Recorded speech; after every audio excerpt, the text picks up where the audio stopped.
trends in the economy and jobs in the new year here in the Delaware region. Chris Barton, founder and managing partner, Barton Career Advisors. Chris, what do you see and what have you seen in your crystal ball?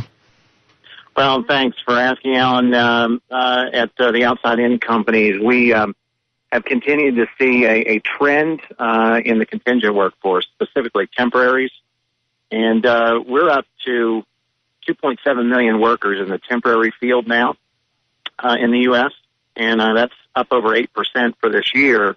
Back at the beginning of the recession, you're looking at much lower utilization rates. But companies are becoming much more comfortable coming out of the recession with utilizing temporary workers. But still, for all the talk about stability and benefits, a lot of people are knocking on the door and they want full-time employment if possible.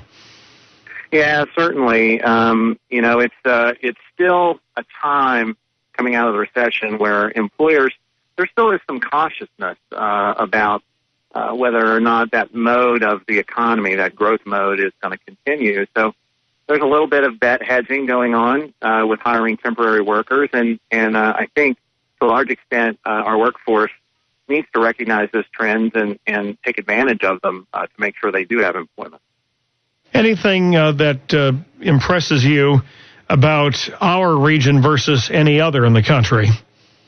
Well, I will say that one of the things that we see from a trend perspective is that, particularly here in our region, CBI Group, our recruitment firm, and Placers, our temporary firm, we've received quite a few reach outs from the workforce who are taking advantage of contingent workforce trends.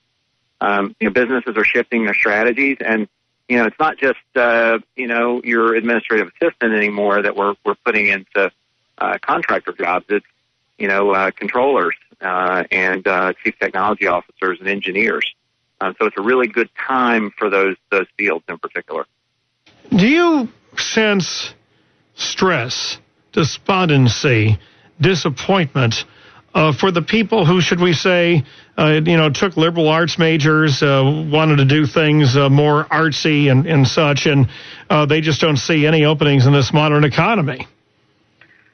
I think that's a really good question. I'm fortunate that I get to speak to quite a few groups, and I speak a good bit at the University of Delaware in their Blue Hand Leadership Program, and I talk to young people who are they're in liberal arts majors.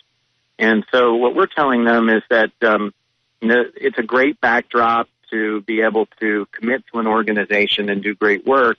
There's going to be work out there for you, but it may just not be the stuff that you were hoping to do when you went to college. But yeah, there is some disappointment on the part of those folks, but strong math and science and technology backgrounds that continue to be in demand. Leave it there. Thank you. Happy New Year, Chris Barton. Thanks for speaking with us. Oh, you're welcome.